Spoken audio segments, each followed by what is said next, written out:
All India Muslim personal law board Jantar पे मंतर पढ़ने नहीं आया है, बल्कि अपने हुकूक की आवाज को बताने के लिए आया है। जब हक के लिए तुम उठोगे तो अल्लाह तुम्हें कभी मायूस नहीं करेगा, अल्लाह तुम्हें कभी जलील नहीं करेगा। ऐ रोजेदारों के अजीम मजमे, ऐ मुसलमानों, आप आज ये बता दीजिए कि जिस तरह इफ्तार में वक्त से पहले आप गिलास शरबत की पिया नहीं करते, उसी तरह मजमे आम में भी अपने डिसिप्लिन को कभी तोड़ा नहीं करते। लेकिन आपको ये बता देना चाहते हैं, हमें यहां लड़ने या हुकूमत को धमकाने या किसी समुदाय विशेष को ललकारने के लिए नहीं आए हैं, बल्कि जंतर मंतर पर लोकतंत्र और संविधान में दिए गए अपने अधिकार के रक्षा के लिए आए हैं।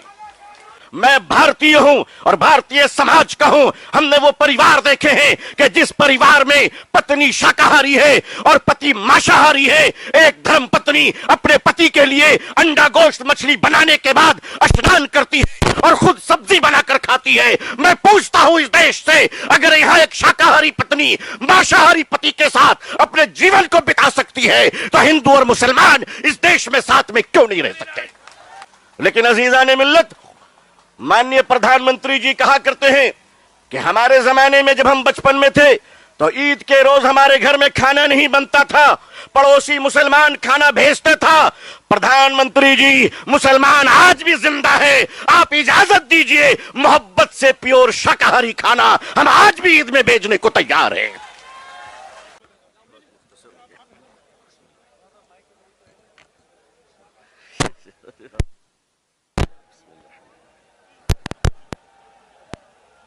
अस्सलामु अलैकुम वरहमतुल्लाहि वबरकातुहू।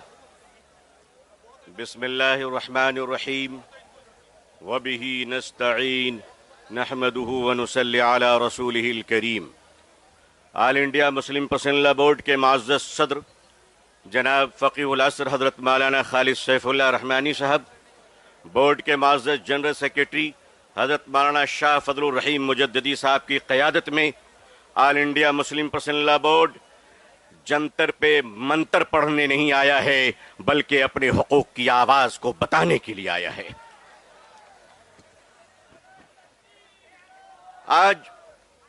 आज रोजेदारों का ये हसीन मजमा हिंदुस्तान में 16वीं रोजे पर सलाम पेश कर रहा है, तो वादिये बदर में आज 17वीं रोजा यौम बद्र को याद कर रहा है। जब हक के लिए तुम उठोगे तो अल्लाह तुम्हें कभी मायूस नहीं करेगा, अल्लाह तुम्हें कभी जलील नहीं करेगा। ऐ रोजेदारों के अजीम मजमे, ऐ मुसलमानों, आप आज ये बता दीजिए कि जिस तरह इफ्तार में वक्त से पहले आप गिलास शरबत की पिया नहीं करते, उसी तरह मजमे आम में भी अपने डिसिप्लिन को कभी तोड़ा नहीं करते।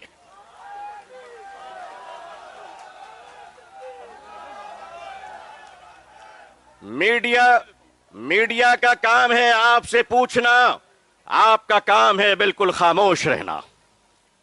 आप एतकाफ की नियत कर लें इंशाअल्लाह। मैं अपने मीडिया के भाई बहनों को अच्छी तरह जानता हूं, इन्हीं के बीच तो बड़ा हुआ हूं। आखिर इन्हें हम नहीं जानेंगे तो क्या ट्रंप साहब जानेंगे? इनका और हमारा बड़ा गहरा रिश्ता है। लेकिन आपको ये बता देना चाहते हैं, हमें यहां लड़ने या हुकूमत को धमकाने या किसी समुदाय विशेष को ललकारने के लिए नहीं आए हैं, बल्कि जंतर मंतर पर लोकतंत्र और संविधान में दिए गए अपने अधिकार के रक्षा के लिए आए हैं।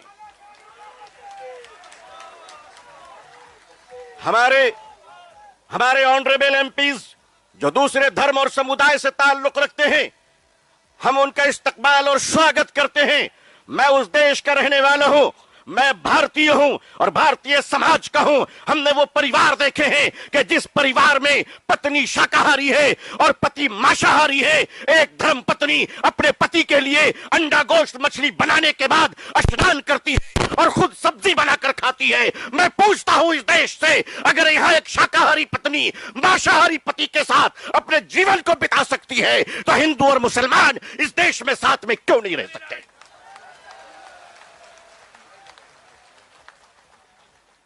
सिर्फ हमारे साथ इफ्तार अच्छा लगता है, सिर्फ हमारे साथ इफ्तार अच्छा लगता है। हमारे माननीय प्रधानमंत्री जी क्या प्यारे लगते हैं जब कोई तशरीफ ले जाते हैं। हम तो कहते प्रैक्टिसिंग मुसलमान देखना है तो वो तस्वीर देख लो। अगर आपको प्रैक्टिसिंग मुसलमान देखना है, आपको अगर प्रैक्टिसिंग मुसलमान देखना है तो पॉलिटिकल पार्टी में इफ्तार देख लीजिए, कितने प्यारे प्यारे हसीन और जमील मुसलमान नजर आते हैं। लेकिन अजीजान मिल्लत, माननीय प्रधानमंत्री जी कहा करते हैं कि हमारे जमाने में जब हम बचपन में थे तो ईद के रोज हमारे घर में खाना नहीं बनता था, पड़ोसी मुसलमान खाना भेजता था। प्रधानमंत्री जी, मुसलमान आज भी जिंदा है, आप इजाजत दीजिए, मोहब्बत से प्योर शाकाहारी खाना हम आज भी ईद में भेजने को तैयार हैं। मानिए, हमारे घर का चूल्हा बंद नहीं हुआ है, आपके दर की मोहब्बत का दरवाजा बंद हो गया है। ऑल इंडिया मुस्लिम पसंदीदा बोर्ड अपने बुजुर्गों की क़यादत में यहां आया है। हमने पढ़ा था कि शेखुल इस्लाम सर पे कफन लेकर जाया करते थे, हमने पढ़ा था कि शेखुल हिंद कफन लेकर जाया करते थे।